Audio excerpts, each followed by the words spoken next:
Like, to the T, he's like, we practiced this and this and this. Guess we just can't do it. He's a set piece merchant.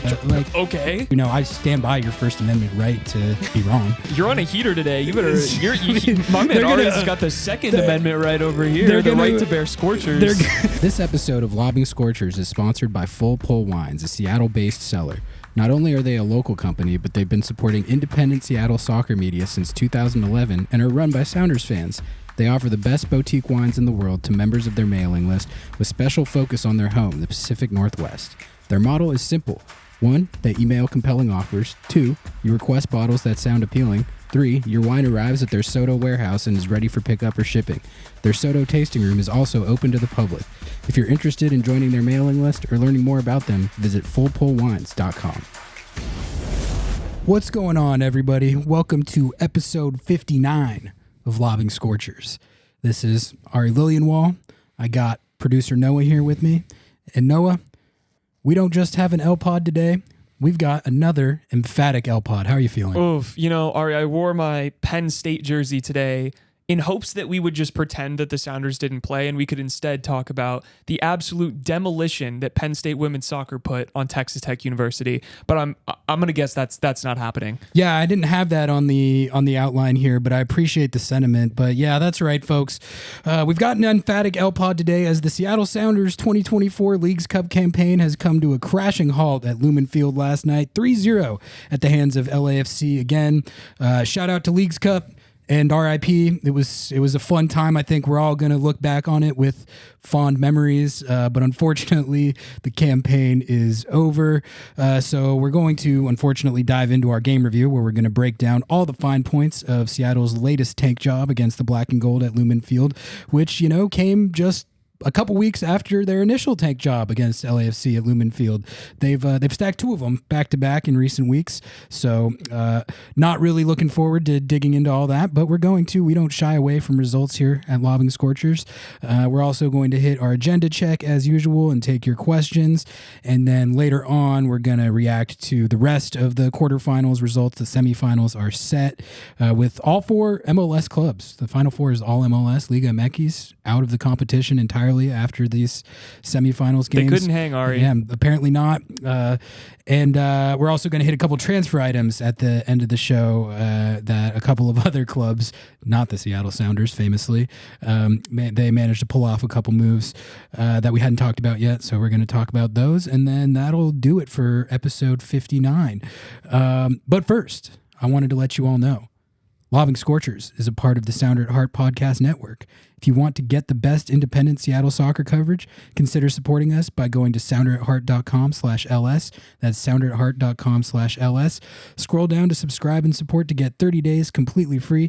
Every sign up through our link helps support and grow this show. And this week, we're going to read out our supporters' names again because we love and appreciate you all that much.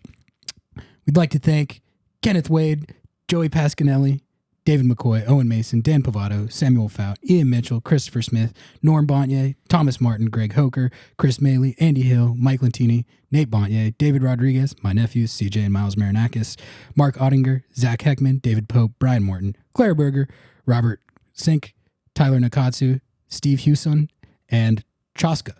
Thank you all so much. It's much appreciated. We're up to 27 subscribers there. The next frontier is 30. Help us get to 30 subs. sounderatheart.com/LS. And we appreciate all of you so much who've already done so.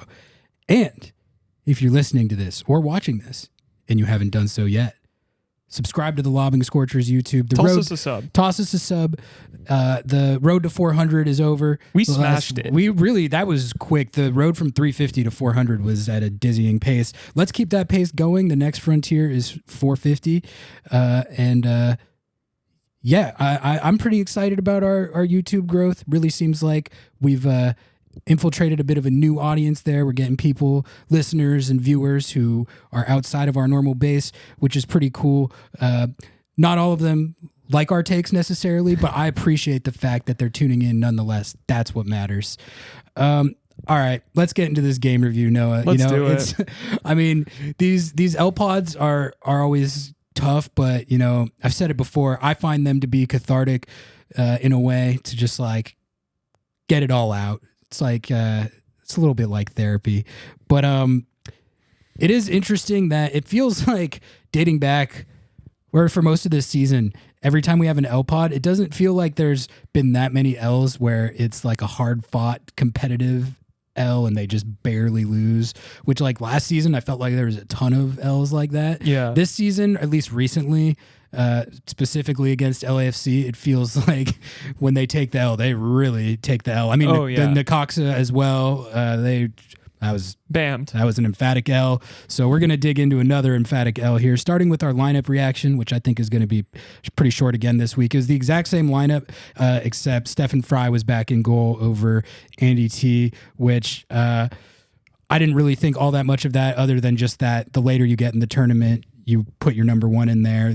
Andy T was playing to get him reps, probably so they could evaluate him a little bit more, see what they got in the guy. He's looked pretty good this season, but now getting deeper into the tournament, put Steph Fry back in there. I don't know, Noah, did you have anything reaction-wise to the lineup? No, I thought the same thing. I was pretty confident in the lineup. Honestly, it had been playing really well together. This was really, I felt like how we might have lined it up. I just think that generally this looks like how Schmetzer is going to line it up going forward as well. And even better than that, it's very clear that Paul Rothrock is legitimately a good player, legitimately a starter, and Brian Schmetzer and the rest of the league genuinely rates him as an MLS starter, which again, gonna say it, you're welcome. You're welcome, folks. Yeah, no, I think that's definitely a takeaway from the last couple games, is that he's kind of entrenched in the first choice 11 right now as it stands with where Seattle's personnel is at. And yeah, like I feel like just based on how good the last two games went with this lineup, there was no real reason to shake anything up. But unfortunately, the game did not pan out very well. Seattle chalked themselves inside the first 20 minutes and conceded twice in the first half hour. So we're going to talk about these LAFC goals because, I mean, all three of these really were just brutal concessions. Yeah, just awful. Like, I can live with getting bammed on by a great shot, or if, a guy makes a great play and you tip your cap in those situations. Right. But there's been too much of Seattle shooting themselves in the foot this year, and that was the case really again on all three of these goals, and especially this first one that we're about to talk about. They lost the game right here. Like this cost them the game, I think. Seattle got bammed on by a famously prolific MLS goal scorer. I mean, this guy has been one of the most productive and ruthless number 9s in the league for years now. I mean, anytime LAFC needs a goal, they go to this guy. His name is Ryan Hollingshead. Their FC Dallas legend. Their left back, FC Dallas legend. All right. U.S. men's national team snub, by the way. Yeah, so actually a lot of people think that Hollingshead is like the best outside back to never get a cap or something. Yeah. He's a good player. Like, don't get me wrong. Like, he was a savvy signing by LAFC. He's been great for them. And he is one of the better attacking left backs in the league, I would say. But, I mean, you can't really let him do what he did in this situation, which is that, I mean, I think what happened to start with is Seattle's line of confrontation was way too high. And that happened like a lot in this game. It felt like both the CBs and the fullbacks at different times got pulled too high up the field. And in this case, there was just way, way too much space on the left side for Hollingshead to run into. The ball over the top, he runs onto it, and it's basically a breakaway for their left back at that point, which just that can never happen, period, but especially against a team like this. The likelihood that they're going to bam on you 1 to 2 times in any given game is pretty high anyway. So you certainly can't be shipping a goal to their left back, a breakaway goal to their left back in the 14th minute of the game. You screw yourself over entirely if you do that, and any game plan that you might have had pretty much immediately goes out the window, and that's what happened.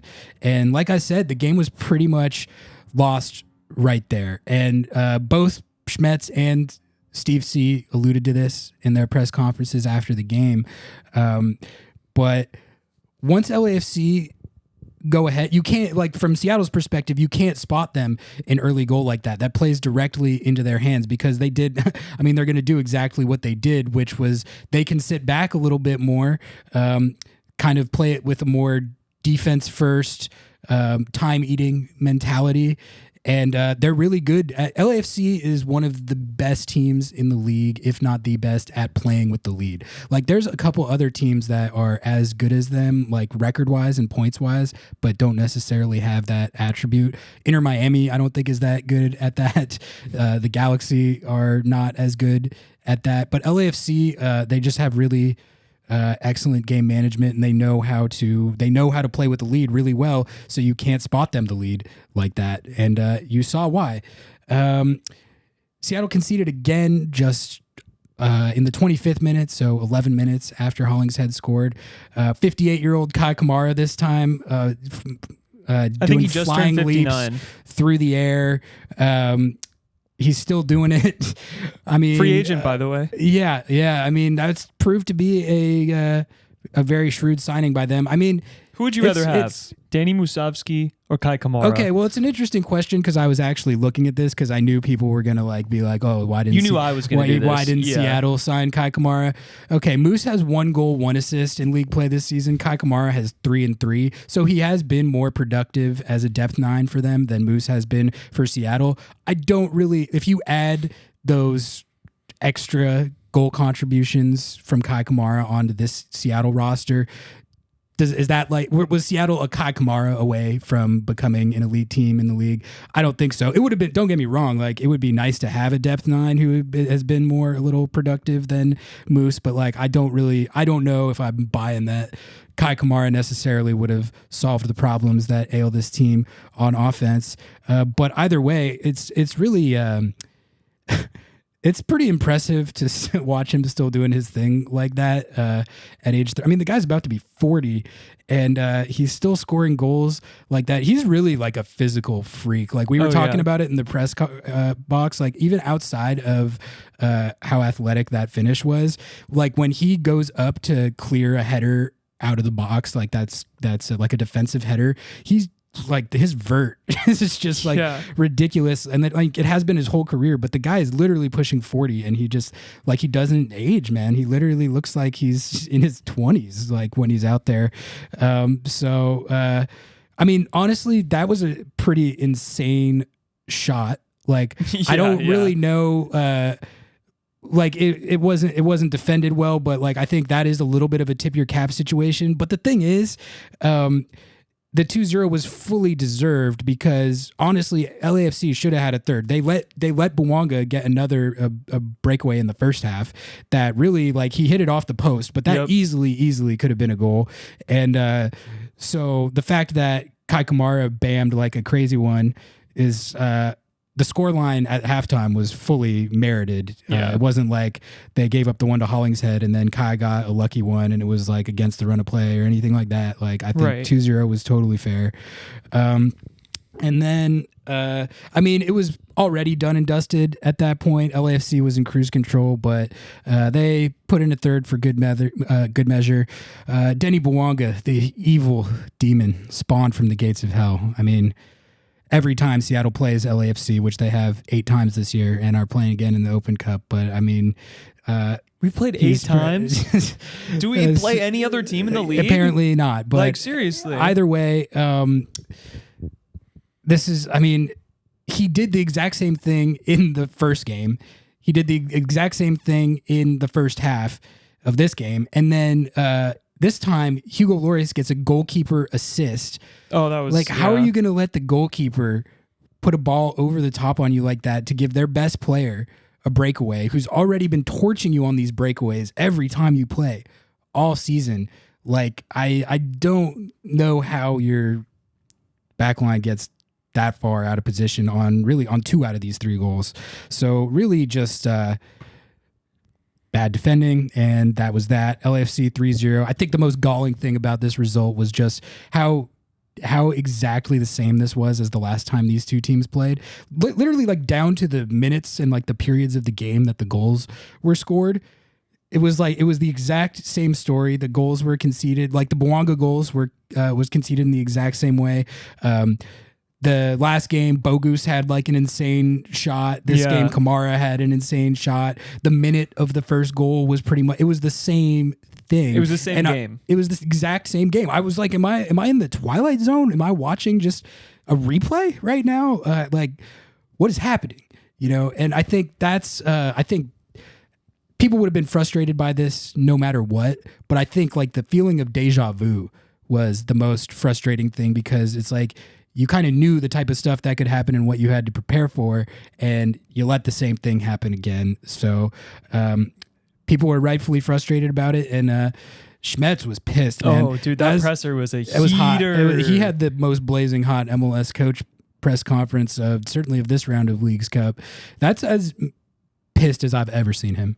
Like, I've seen some blazing hot Schmetz pressers, but he was real mad, and I think probably in large part to exactly what I was talking about was the repeat nature of what occurred. I'm sure they drilled this stuff and prepared for this stuff in training all week, and to see it just happen again, that's got to be one of the things that drives a coach the most crazy. So yeah, I mean, in his presser, he was talking about like very specific thing. Like, I think the first question was by Jeremiah, and he just kind of teed it up for a little bit of a opening statement kind of question. And just the heavy sigh that Brian gave, and then being like, we practiced all week on Alex, not letting him get past and over, playing those balls over, and like all like to the T, he's like, we practiced this and this and this, and I guess, guess we just can't do it, I mean, that's not exactly what he said, but he was so frustrated. And I think my favorite quote from him of the night was, yeah, the game plan's going to be different the next time we play them. Yeah, which a lot of people who were in my mentions for the question sourcing after the game, that was the biggest source of frustration, is like, why wasn't the game plan different this time? And, I can't really answer that. I don't know. I feel like the game plan probably was different, but they just didn't execute it correctly. I can't imagine the coaching told them to do the exact same thing that they did last time. That's just how it panned out. And they took a fat L for it. All right, I'm going to hit my rapid fire takeaways. Rapid fire it up. You can tell me what you think of these. Takeaway number one, I mean, LAFC owns Seattle. Sorry. Easy. I mean, I hate to say it. 7-0-2 over the last 9. And so that would be bad enough, but then you throw in the fact that these last 2 games have both been in Seattle and pretty like non-competitive. I honestly thought the last game was, I guess, slightly more competitive than this one. It was a regression, but I mean, that's pretty much a wash. Like, neither one of these games were particularly close. And really, Seattle will always have that 2019 Western Conference Championship. Like, but realistically, when you're talking about nine winless and you've lost 7 of them, get bammed on that badly twice in a row at home. They own Seattle. And, it's like both of their top rivals in the Western Conference have been getting the better of the Sounders like too much these last couple years, because this was a big storyline with the Timbers too. And luckily Seattle was able to kind of snap that trend by winning at Providence Park earlier this season. But this LAFC thing has become super one-sided. That's kind of a little segue actually to another point I wanted to make, which is, no, I don't know if you saw this, but we had a disgruntled YouTube commenter who was saying, he was saying that we're too pro Galaxy I did see this show. Yes. Yeah. So, and because we praised the Galaxy a lot, but I guess the thing I wanted to just like clarify about that, I guess, is that like, I follow the whole league a lot, and obviously it's like my job to follow the whole league. And so if I see a team that is playing well, or I like how they play or what they've done with their roster or anything else, like I'm going to I'm not going to discount that or look over it or not say it just because I personally don't like the team. I think that's just disingenuous and bad analysis, in my opinion. Like this year, I think the Galaxy have played really well, and they've been one of my favorite teams to watch. So I'm not trying to fanboy for them. I'm just telling you guys like what I see as the best run teams, the best teams on the field. Like those teams are going to get covered as such because they earn that like through their form. So anyway, we're capital J journalists over here. All right. I mean, don't you come at us for our ethics and morals. I'm the one making the jokes here, not Ari. I'm like, well, I mean, am I supposed to tell you the Galaxy suck when they're like up Right. in the number one in the Shield standings? I'm not going to do that. That's factually inaccurate. And Ricky Puig he's hot. Okay, Yeah. he's hot. What are we going to do about that? Sorry. Takeaway 2. So the Rusnak haters they're back. This has become a thing now. So like anytime he plays well and racks up a bunch of goal contributions, it's like radio silence. No one's in my mentions about anything Rusnak related. And then every time the Sounders lose and they don't play well or they get shut out or whatever, then you all come back and are getting on my case. And I know you all, it's like this little group of you. I know you listen to the show. I know because in your replies you'll like reference things that I've said. So I know you guys are listening. Sorry. So this has become a thing. It's unfortunately, and so I don't want to like give it too much oxygen because I feel like this debate is both pointless and also like I declared it over. But I mean, guys, like especially in a game like this, I don't really know what you're watching if you think that this result had much to do with the offense at all.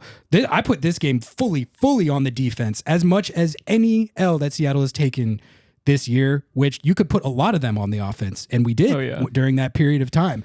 This was on the defense. The defense fully self-destructed, and like going back to the point about Schmetz and Steve C's press conference, like they were talking about how that Hollingshead goal, right? Like that basically that put LAFC in a situation where they could just execute their game plan exactly how they wanted to, and it put Seattle just so far behind the 8 ball. And it's when you're in that situation, it's like it makes running your offense way harder, especially when you're playing against a team like this. So like I don't know what we're talking about with this anymore. Like I've made my stance on the Rusnak debate clear. I think there are things still to be debated, but overall, like I'm not gonna like spend a heck of a lot of time harping on the guy who's been in some of the hottest form in the league for like 6 weeks now and has 18 goal contributions in like 28 games or whatever. I just think it's like pretty pointless. What's the last time that he didn't score or assist?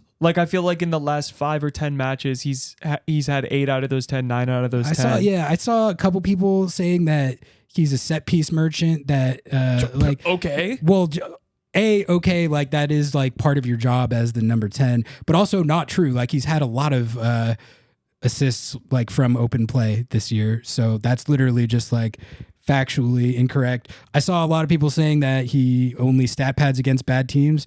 I mean, also inaccurate if you look at the last 2 games. He did it against the Galaxy, who are one of the best teams in the league. And Pumas, you could say whatever you want. Like, they're Liga MX's team that's near the top of the table to start their season, and they have some really good players. Like, so, and he did it against them too. And that was a nasty assist. Yeah. Like, let's be so for real right now. Like, that little dink. You do that against anyone you're scoring. It doesn't matter who you are. You get Man U out there. He's able to thread through that pass and Jordan's in the perfect position. That's a goal 10 times out of 10. Like that's, or as the XG merchants would say, that's a 0.98 XG. All right, folks? Yeah. Anyway, I think that's all I wanted to say about the Rusnak thing. I think it's nice that you guys have like a little community of just, angry and disgruntled Rusnak haters. It's like t-shirts. It's a random passion to pick in life, but I respect that you guys have picked it. And like like it feels like they're literally like waiting for the Sounders to like lose a game, and anytime they lose, they're like, "I'm gonna go to Ari's mentions. And I'm gonna show him what's up." I'm like, okay, all right, that's fine. It's fine. You're wrong. You're wrong, but it's, you know, I stand by your First Amendment right to be wrong. You're on a heater today. You better. My man Ari's got the Second Amendment right over here. The right to bear Scorchers. They're gonna come after me for this, but it's totally fine. I mean, no, there's still valid debates to be had about it, but I just think like to blame this on Rusnak when you had that level of defensive ineptitude. I feel like I'm watching a different sport than people sometimes. I don't know. Like, okay, last takeaway. This was the danger of the Craig Weibs talking points of like the team is super awesome and the season's going great. We're in the quarterfinals of this. We're in the semifinals of this. We're in this playoff positioning.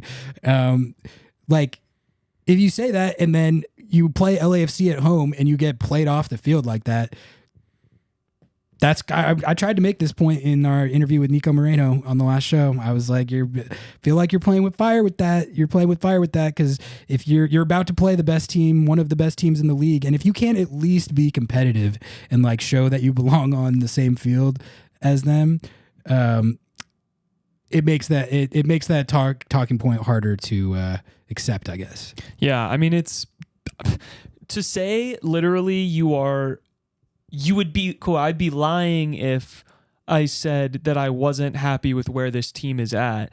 Okay, that's cool. I mean, I respect that. I understand from an aesthetic point of being like, if you look at the baseline, we're competitive in competitions. We're competitive. Well, I mean, we're competitive in conference play. We're in a playoff spot.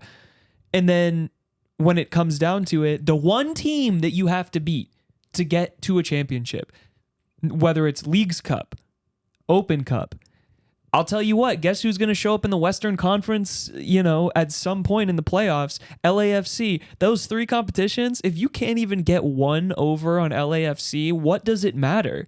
What does it matter? I am shocked, honestly, that he pulled that one out because exactly like you said, the results will speak for themselves. And then what do? Do you just eat crow? Like, no, like that was so stupid. That was so dumb. They got to win this Open Cup game. If LAFC rolls into Starfire and they just Olivier Giroud banger at Starfire. Yeah. Oh, God. So that was okay. That's actually another thing I wanted to bring up real quick, which is that, a lot of people were given the talking point of like, like LAFC, they went out and improved their roster, and Seattle didn't. And this game like shows that, which that is. It is true. Like the roster movement between the two sides, LAFC has been stacking. Seattle hasn't been doing anything. Obviously, not disputing that. But like, just look at who bammed on you this game. Just look at who did it. It was Ryan Hollingshead, right? Who is did they get him on a free? He's like a random MLS lifer. That's probably underselling it. He's an MLS lifer, and he's been a very good player in the league. But he's been on their team for like 3 years. This is not like a guy they went out and bolstered their roster with in this last window. Then you have Kai Kamara, who it was a guy they bolstered their roster with like before the season, but he's not like a huge time, like splashy overseas DP in his prime. Is Kai Kamara. He's played for every team in the league. Yeah. He's almost 40 years old. Good addition, but not like this huge, crazy needle moving transfer in the way. And then Denny Bwanga, who's been bamming on you for like the last 3 years. That's not a new. Yeah. So like, I think that point would be supported if Giroud, if it was like a close game and Giroud comes on and he scores the game winner, then like, yeah, like that is more applicable here. But like in this case, I think this was really just about Seattle committing really inexcusable defensive errors that led to them getting bammed on by Ryan Hollingshead and Denny Bwanga again, who really should have had 2 goals in this game of the exact same. It's really 3 times in the last 2 times that these teams have played. He has gotten just like wide open breakaways that 2 of them he finished and then 1 of them he put off the post. But that's like your whole defensive game plan has to be trying to minimize his ability to get those moments and making sure like your backline positioning is disciplined and you're not drifting too far forward for him to make those runs into all that space and get one-on-ones against your goalkeeper. So anyway, kind of a tangent there. But I mean, like, I see where they're coming from though, in a way, because if you look at LAFC and the movement that they've had over the last like 4 windows, they actually did something. If you look at them the last 3 summers, they've actually done something. And I think it's funny because Craig and the Moneyballin' squad, as I'll say, they're going to be like, okay, why would we sign a player when they're not going to bolster the club or be able to contribute immediately? Well, I mean, look at LAFC. I mean, to be fair, Ryan Hollingshead and Kai Kamara were 2 players who could contribute basically immediately. But when, it gives you flexibility to sell players off. It gives you the flexibility to move people around. Like the one guy they sent to Barca, was that Mamadou Fall? Is that who? Yeah. So like he was a defender, right? There you go. Now you have Ryan. I don't know if those are related. I'm not a LAFC roster merchant, but just saying, like, they're literally doing the money balling part better than the Sounders are doing it, even though that's their entire business model. And it's just like, it is. I kind of agree with what these people are saying with, like, look at what they did versus what we did. They're doing roster building correctly. They are doing a perfect combination of, we'll splash cash when we need to.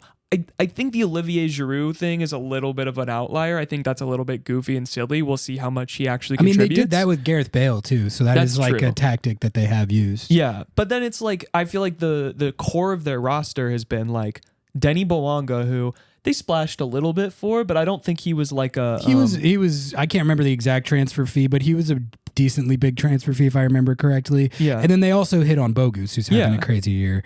So, and I guess like that's also a kind of difference between where these two teams are at right now is like, you know, they sign Bogus, who's a young player, and he hits, and he's got 13 goals, 6 assists this year, and looks like, you know, one of the better young players in the league. And then Seattle is in a situation where like their kind of version of that signing is Leo Chu, who has kind of become a bust. So who hasn't played in like what, 4 games? Well, he's coming off injury and he played in this game. Oh, he did. Sorry. I don't know why I've blanked this was the first time I think we'd seen him in a while. And I mean, he has been hurt this year, to be fair, but like if you're just evaluating that signing at this point, like, or at least comparing it to what they did with Bogus, like there's no... or Pedro de la Vega. Yeah, exactly. All right, let's hit this agenda check and then we'll get into questions. First one I've got is the one that we've been talking about the last couple weeks, the Bradley Wright Phillips Sounders are fraudulent and only beat bad teams agenda. That's strengthened. This was a chance to prove a point for Seattle that this agenda was fake. And they could have even undermined this a little bit if the result didn't go their way, but they had been competitive and kept it a close game and kind of showed that they could play this team straight up. Like they could have even undermined this agenda by doing that. But to get boat raced off the field like that, it's a setback for sure in terms of disproving this agenda, which really, the Galaxy are basically at the same spot on the West table that LAFC are this year, and Seattle destroyed them. So they could have built off that and disproved this agenda more with a better showing in this game and by taking a result in this game. But unfortunately, by getting boat raced as they did, they have strengthened the BWP agenda, which is unfortunate to say the least. Yeah, I don't even know what to say anymore. It's like, it feels like a roller coaster of emotions because we get one good game in, we play really well, and then just tank. And maybe it's that LAFC has our number. Maybe this team is quality, but LAFC has our number. The reality is BWP that's kind of what he said. He kind of cooked on that. And I was talking about how he was bugging on that take too. Yeah. We better send some flowers to New York for the MLS Apple TV squad, because that's embarrassing for us, low-key. It does, just touching on something else you brought up there, it does feel like there is something specific to this with LAFC. Yeah. Like I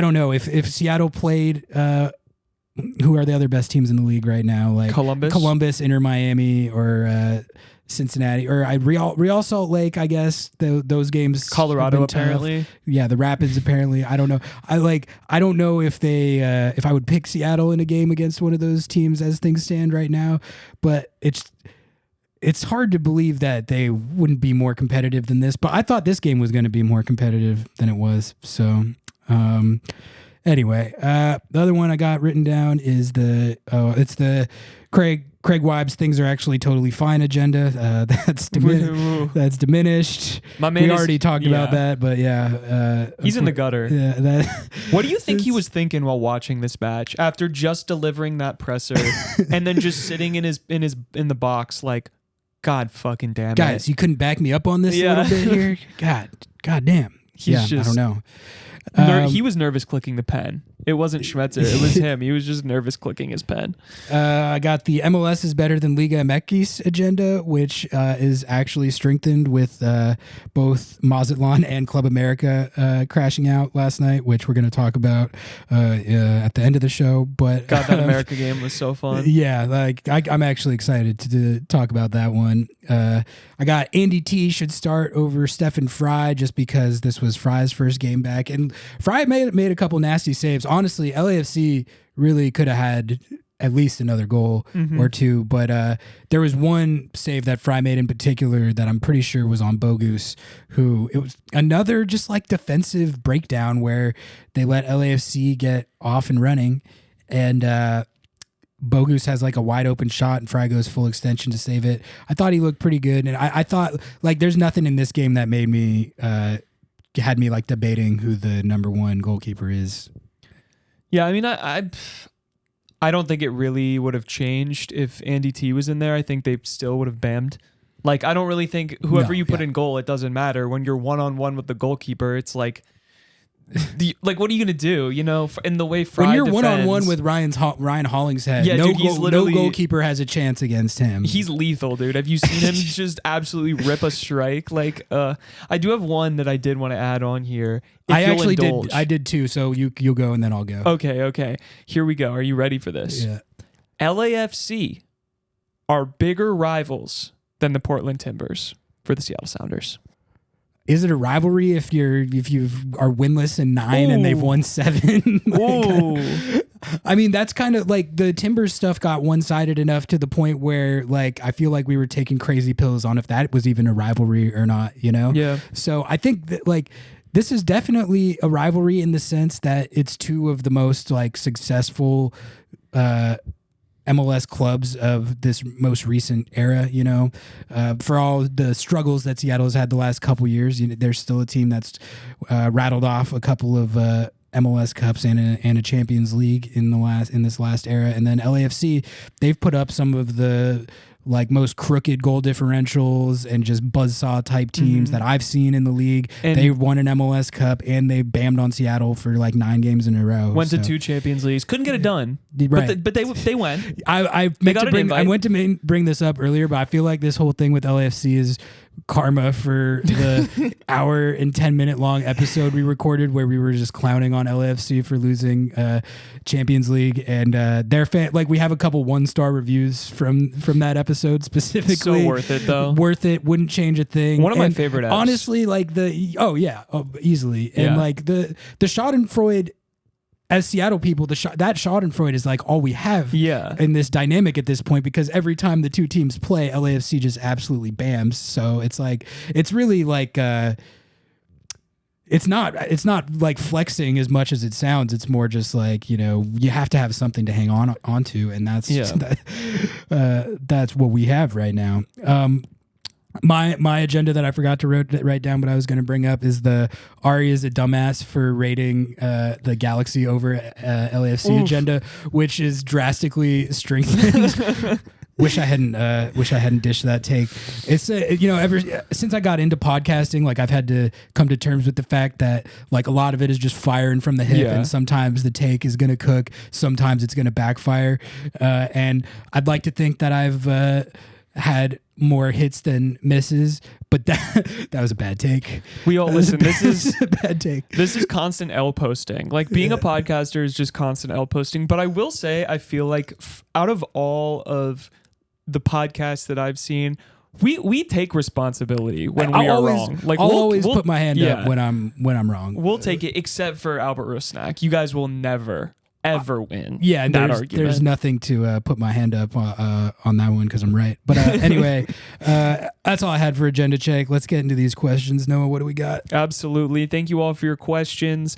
Lobbing and Ari's mentions on Twitter. It was a little sketchy in there this past game. It was, remember how good the vibes were after the Pumas game? Yeah. This was like the polar opposite, which I would expect, but it was still unfortunate to see. We've got some haters. No, we got this little contingent out there that they don't like us, but they listen to the show, and we love and appreciate them. Honestly, I love the haters because without you, we would be nothing. We would not be real.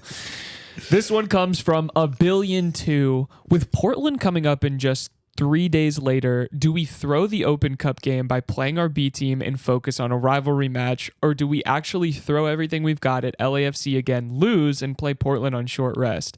I know it's the second one, but why isn't it the first one?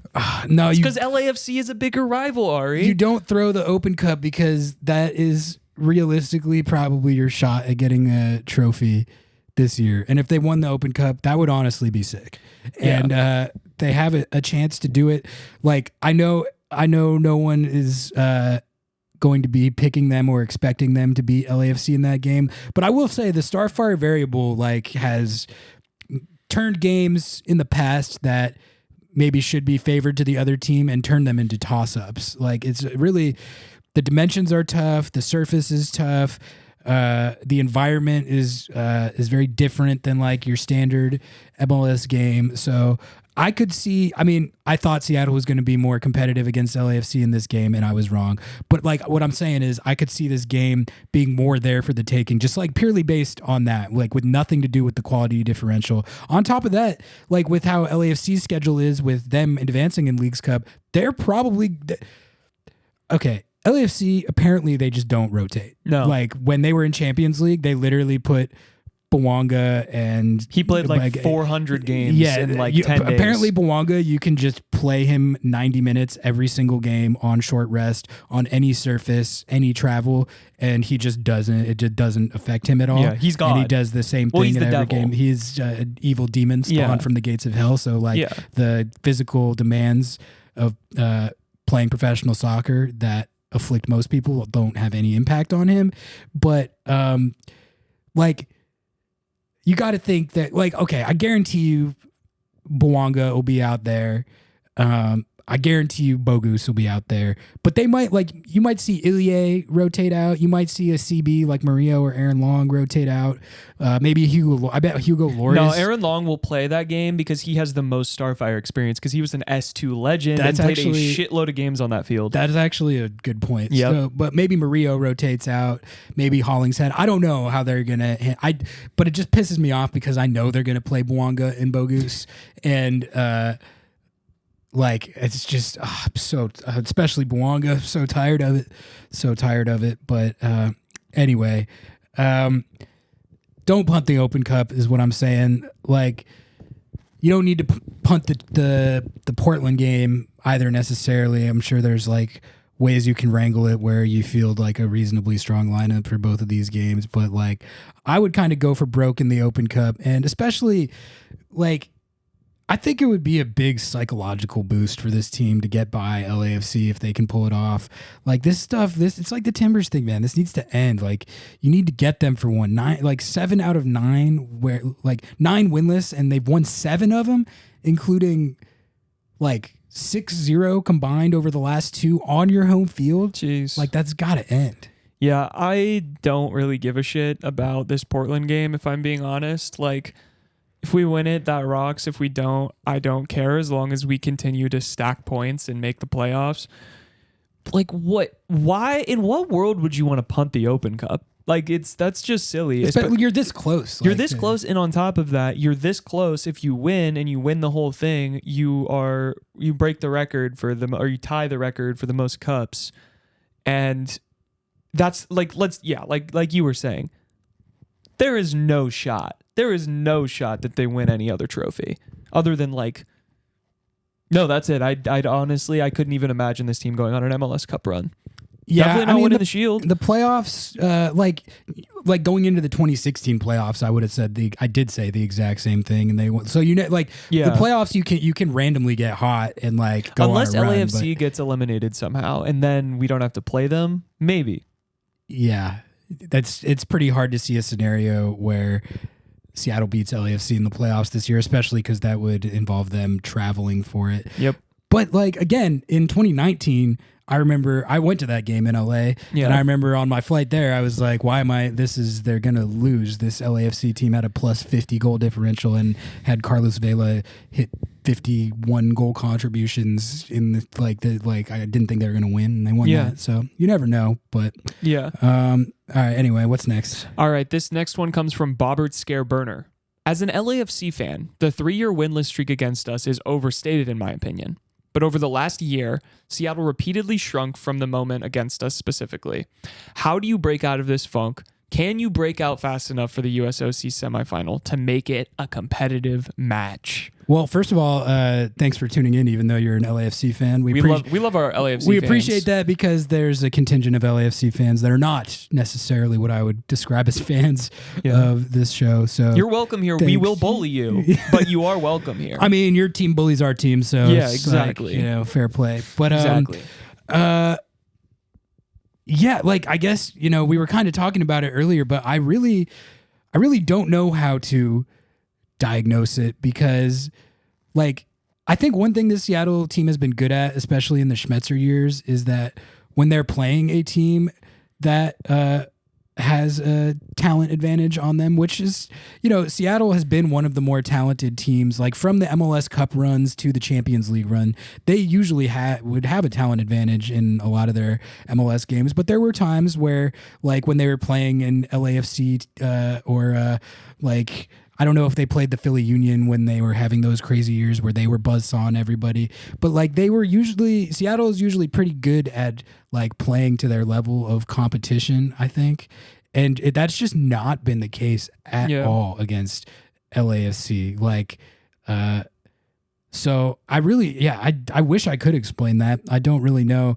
But as far as breaking out of that funk, I guess my hope for what's going to happen is that they'll be able to put on like a better, more competitive showing in this Open Cup game, use the Starfire variable to their advantage. And if they can pull a result in that game, I think it could do a lot psychologically of getting past this whole like LAFC ownership thing.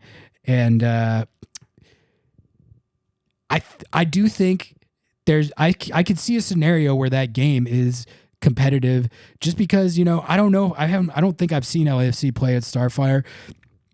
A lot of teams come into Starfire and struggle. It's like a weird place to play. So the field is really short and weird. Yeah. It's like the turf is awful, and you have players who, let's say they do sign Georgie. You got Georgie who that's where he plays, bro. That's where he cooks. Like that would rock. Yeah. Like if you look at Seattle's all-time Open Cup record at Starfire, it's like ridiculous. They've lost like one or I think it's like two times because one was the red card didn't the Quakes bam on them last year at Starfire in penalties? Yes, it was. Yep, I was there. Yeah. So they've lost 2 games all time at Starfire and one at there Open might have Cup been games. more, but I'm pretty sure the record is. I'm pretty sure it was the red card wedding and that Quakes game, and that would make sense. That's it. But I mean, if I could have that wrong, if I have that wrong, hit us in the comments or on Twitter. But I do know that it is a very, very one-sided. Like Seattle's winning percentage in Open Cup games at Starfire is like off the charts. Yeah. No, I don't think that they can break out of the funk. I think they just have to get lucky, and that luck is exponentially increased based on how far LAFC go in Leagues Cup. If they make it to the final, they play, they win. You just got to pray that there's some kind of like hangover effect, because at that point they've already qualified for Champions League regardless. So, but if they win a trophy, win that prize money, they're still going to care. They're still going to go for the Open Cup, but I have a feeling that there's a little bit more desire on the Sounders side with that. But man, I mean, they own us, dude. There's no way that I could sugarcoat it. There's no way that I can sugarcoat it. They own the Sounders. And honestly, if I'm honest, what the difference maker is the fact that one of our highest paid designated players is sitting on the bench and coming in as a super sub when their highest paid and best designated players are playing 90 minutes every single game, and they are lethal, and they are killing. And they have a new one who's literally the all-time leading goal scorer for the French national team, right? Who, as soon as he's fit, you can bet your ass he's going to be playing over Kai Kamara. And I really see very little scenario where he's not bamming in goal after goal for them, man. I'm like, God, the guy who didn't like the Galaxy gassing is not going to like this. No. But, I mean, I'm just trying to like prepare you guys, I guess. Like, you know. We'll stop the gassing. If you don't like the gassing, go back and listen to it's like episode 3. Yeah, it's like episode 3. I remember it was in the basement. We recorded it. Yep. We had both watched the final together, and then we were like in goblin mode, crawling down to the basement, like, let's put out some LAFC hate.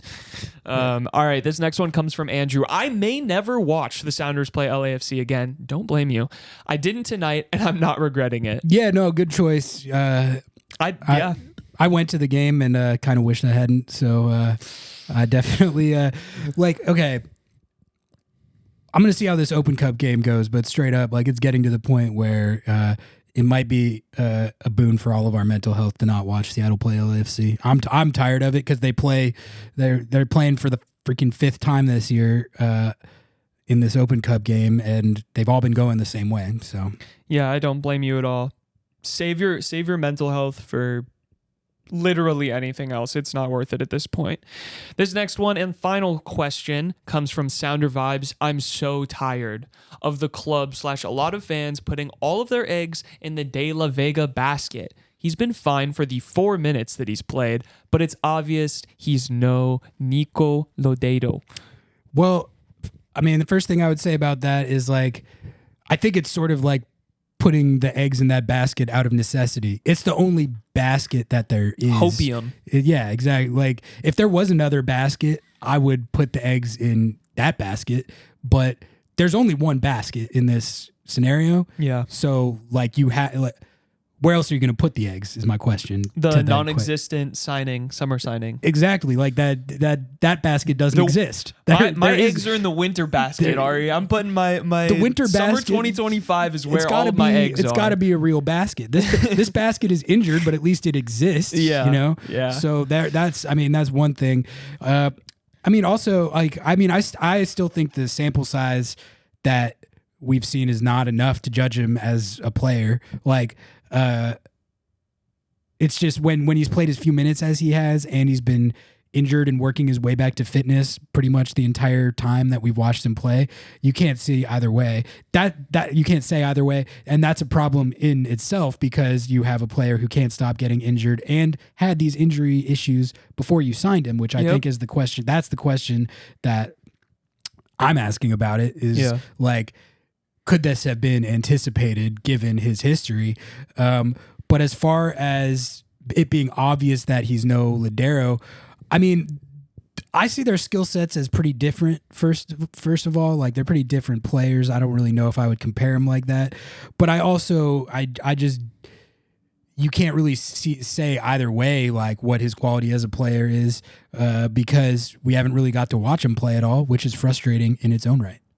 I don't know what to tell you. Like, don't put them in there. That's definitely what I would say. If people are putting them in there, just let them do it. Just let them have the hopium of it, the feeling that they might have a player eventually that hits. But I feel like even Brian and even Craig have the understanding that he's not ever going to be the centerpiece of this roster.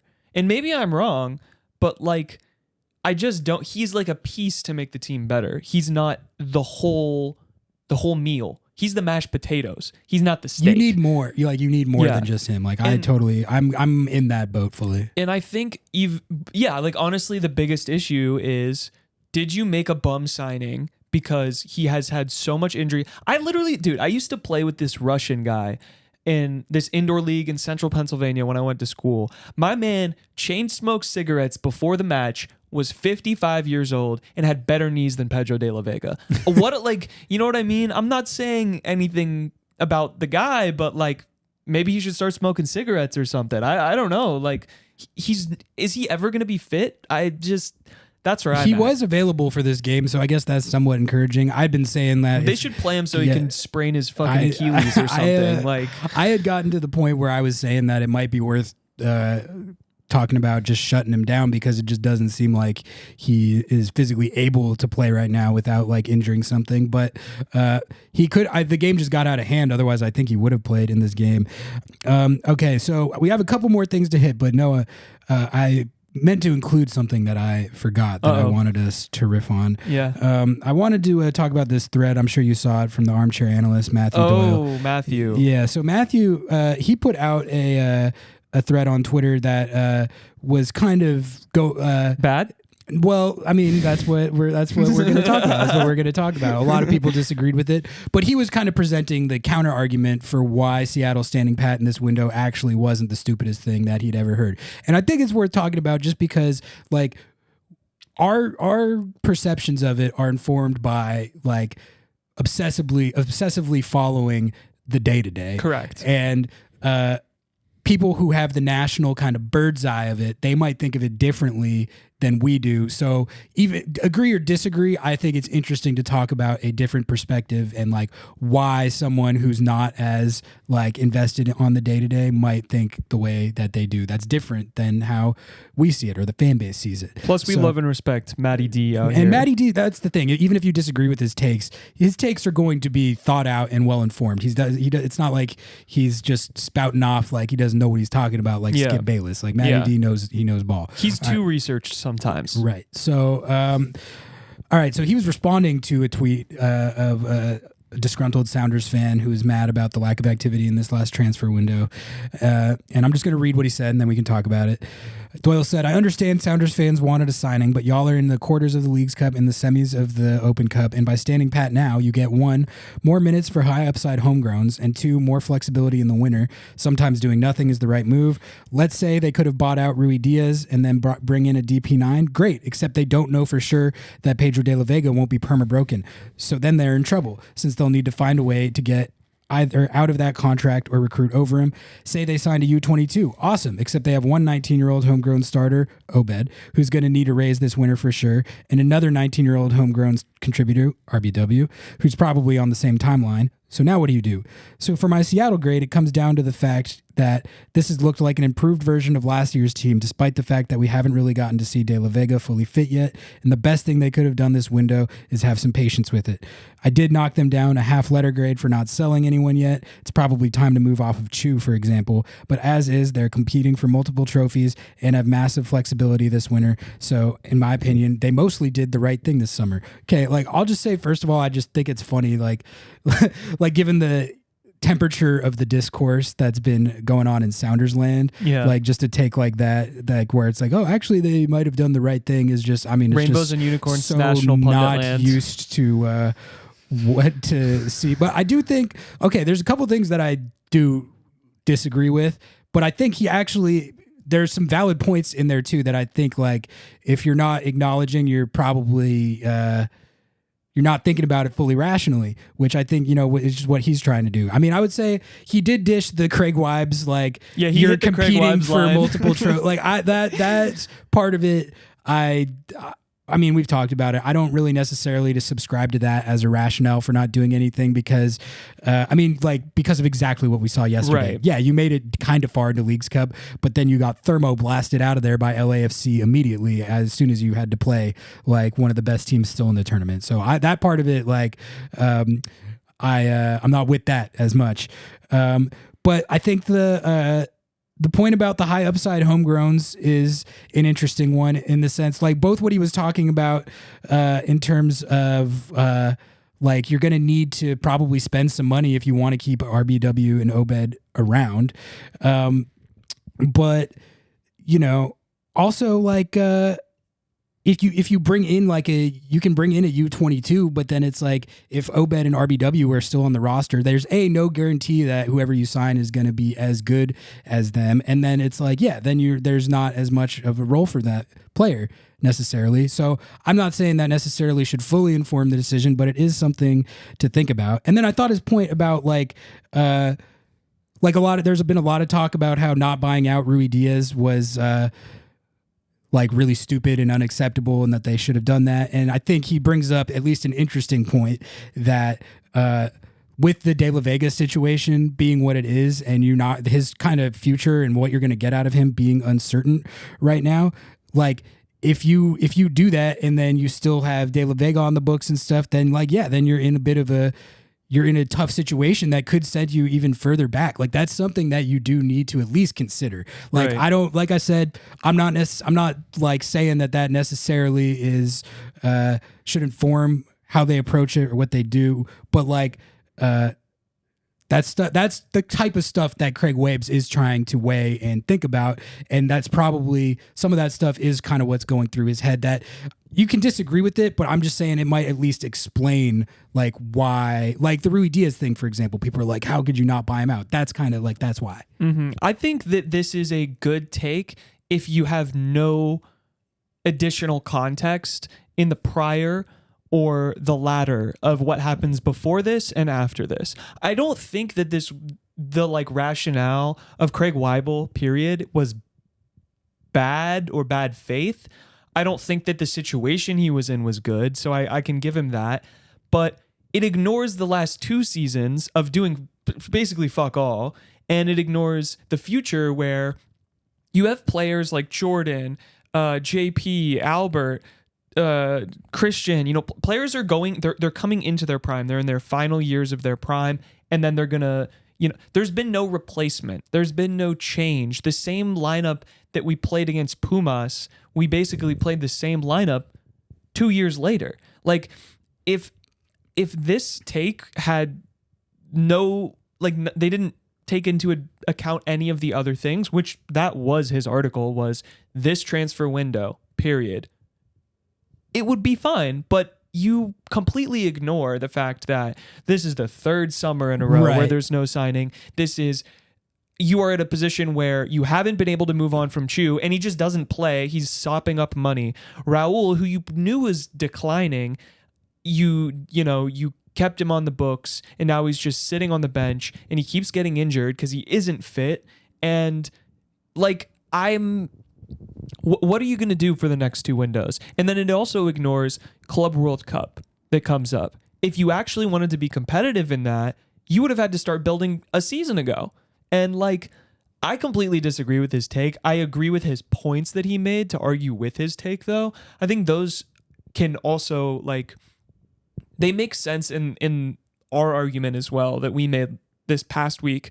And with our interview with Nico, which you guys should go back and watch. We are posting that as a separate clip on our YouTube too, so go sub there and watch that.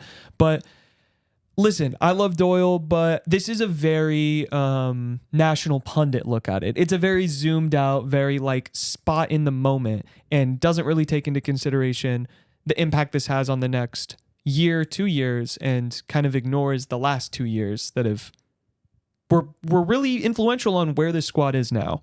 Yeah, I honestly think you summed up the counterpoint to his take pretty well right there. I don't really have much to add, but I bring it up because I did think it was like interesting to look at a national pundit take as compared to the local takes that we are privy to on the day to day. And just kind of see how that's different, how they might think of it differently. And also sort of like, yeah, there's a couple points in there that like I kind of knew intuitively, but hadn't really thought about yet. So anyway, good stuff from Doyle. He always gets my gears turning. All right, let's shout out MLSsoccer.com. Shout out right? MLSsoccer.com. Great website. There's always good. That was a part of his like transfer grades series, or not series, but he did a huge like 5,000 word article where he was grading every single team's transfer window. It's on MLSsoccer.com, and it's pretty interesting stuff for every club in there. So I recommend check it out. Go check it out. All right, let's talk about these other quarterfinals results because the semis are set. The Colorado Rapids have done it again. There are no Liga MX teams left in the tournament. I was gassing up Club America on the last show. I thought I guess they're not as good in Liga MX as I thought. Like, they're not off to that great a start, and they haven't been playing like all that well in this tournament. The portion of the game that I watched when they were playing St. Louis, they were absolutely dominating. But that's St. Louis. It is St. Louis, but like, I mean, they looked like a front runner, but it might have, in retrospect, could have been just because they were playing St. Louis. But anyway, they came up against the giant slaying juggernaut of the Colorado Rapids, and they couldn't do it. They couldn't get it done. The Rapids they pretty much trolled the 0-0 and then won in penalties. It was a pretty lit shootout. Yeah, that was a fun one to watch. It was like 10 rounds or whatever, and Zach Steffen took a PK and he made his, and then his was nasty. He took a nice PK, and then the Club America goalkeeper missed his. It was a brick, comedic fashion. Yeah, and that was hilarious because we were talking about it on the last show, but like their games are, I just like. There's so many of their fans at each one of these games. Like it's literally like they're playing at home and they're just going crazy. Like the atmosphere at those games looks insane. But it was funny to have for all those fans out there to watch them losing penalties to the Colorado Rapids. Liga MX can't handle the Colorado Rapids. They can't. They're not ready. They're not ready for the smoke of the Colorado Rapids. They single-handedly eliminated, I think, half of the Liga MX teams. Four teams. That's insane. That's what I'm saying. Like Liga MX fans are all mad about like we're losing because of the travel and because it's early in the season. Early in the season, like our fitness isn't up. It's like 4 of you guys got knocked out by the Colorado like my brother Rapids. in Christ. It's the Colorado Rapids. The Rapids are having a pretty good year. Like they're in 4th place in the West. They're a lot better than a lot of people thought they would be. But exactly, it's the Colorado Rapids. Like if you got eliminated by Zach Steffen. If you're in if you're a Liga MX team, an upper tier one, and you consider yourself on this high ground above the MLS teams, you got to be able to at least beat the Colorado Rapids. You got to. You have to. Before you have any credibility at all. That's step one. Is you have to beat the Colorado Rapids. The Liga MX squads, they can't do it.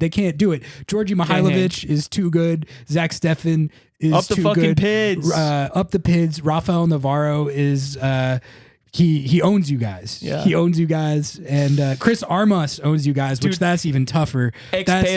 Dude, ex-pero. I saw this one from AP of Sounder at Heart. He said, man, this team, they're ex-pero. It's not ex-dog, it's ex-pero. Like the Spanish. I'm not Are you sure that wasn't Tim? Maybe it was Tim. Maybe it was Timmy Foss. I don't want to misattribute. I think that was Tim. Attributed to Twitter user someone, but it was fire. Either AP or Tim. I think it was Tim, but either way. I think it was Tim. Sorry, Tim. I just the whole bit of like four in a row by the Rapids. Like I don't care how far you had to travel. Like that's crazy, man. Yeah, they're not bad, but it's like they're not. But it's Zach Steffen, bro. He literally had he let in a PK that bammed off his head. And like, what are you gonna do? That shootout was so. You guys should go and watch that shootout. It was a good shootout. Yeah. Like the America goalkeeper makes this like insane leg save, like kicks his leg up, ball bams off his knee, like, and he just mean mugs him. He's just like, and then Zach Steffen, like 1 or 2 penalty kicks later, like tips the ball, goes off the post, hits him on the back of the head, and then goes into the goal. And then he steps up, buries his PK, and the goalkeeper who made the America goalkeeper, he literally just passes it out of bounds. I don't even know what he was doing. Oh, it was so good. That was hilarious. That was a really good PK that their goalkeeper took. Yeah. The Crew barely got by NYCFC. They had to do it in penalties, and it was 1-1, and they had to come back again to do it. But it was not a very Crew-like performance. But honestly, like I watched most of that game. I give credit to NYCFC. I like NYCFC, not to like get into gassing up other teams again, you know, which some people don't like, but like NYCFC, they've become a real squad, and they gave the Crew a hard time. I mean, this was at Columbus, and like they almost got him out of there, which that would have like kind of flipped a lot on its head, because I think right now it looks like Columbus and LAFC are just on this crash course. I see precious few scenarios where the Rapids, like it's funny because the Rapids have done all this hard work to eliminate 4 Liga MX teams in a row. They're going to get absolutely bammed on by LAFC. Oh, yeah, I'm pretty sure. I mean, you know, anything can happen in a given game, and I would love it if the Rapids won that game, but not expecting them to at all.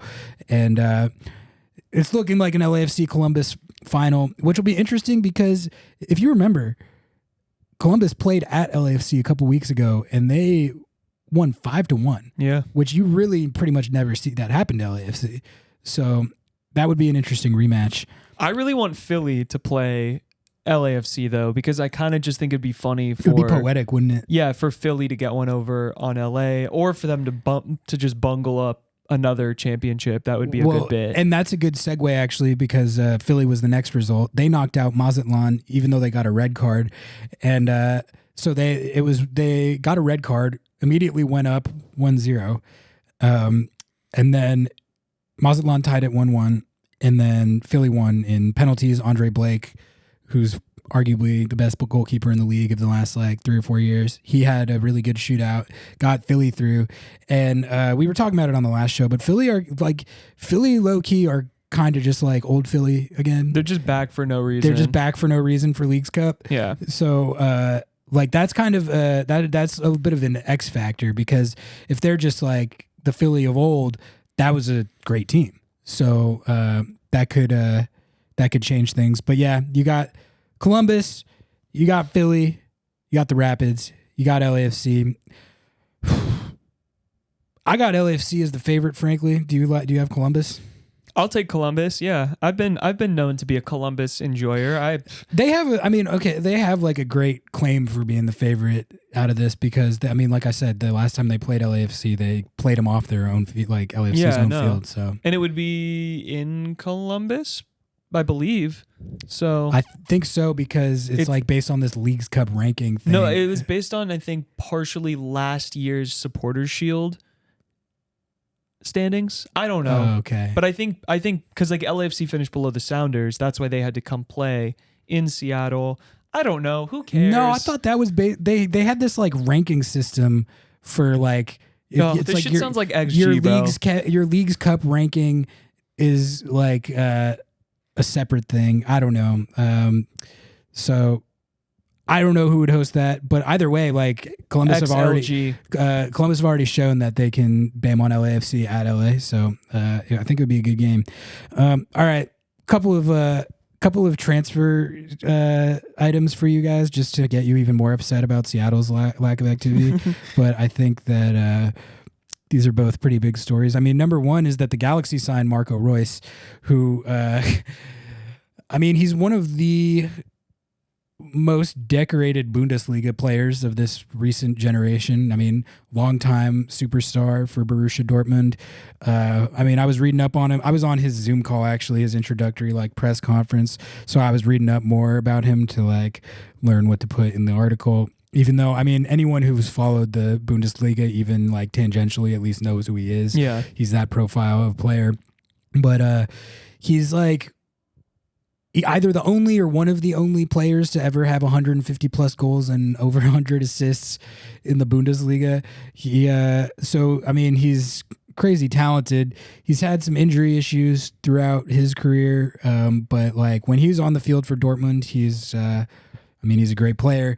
And it's really just like the rich getting richer a little bit. Like we've talked ad nauseum about the level that the Galaxy are playing at on offense this year, to the point where like this is a depth piece. Yeah, you have Marco Reus as a depth piece. Marco Reus coming in as a depth piece. Yes, that's insane. Like think about like the rotation they can do now. Oh God, I'm gassing up the Galaxy Here again. We go. But it's okay. I'm sorry. Like they signed Marco Reus, so I have to like talk about the implications of that. All right, like think about like how they can. They start the triple Ps. Joey Paints. Puig and Peck, and then like they can literally just sub Puig out and at whatever point in the game, and then just plug Marco Reus in there. Like that's nasty. That's just that's like it's not cheating because that's just good roster build. But like I literally remember as a child in like middle school, high school, waking up at 5, 6 in the morning just so I could watch Borussia Dortmund, watch Marco Reus play. Like this is a formative player of my childhood. This is like, to me, I remember when Zlatan came to the league, right? It was like, he's a character. He's a character. And at that time, I think when you made a big signing like that, it was a way bigger deal than it is now, because arguably the biggest player in the entire world is here. So it's like a little bit different.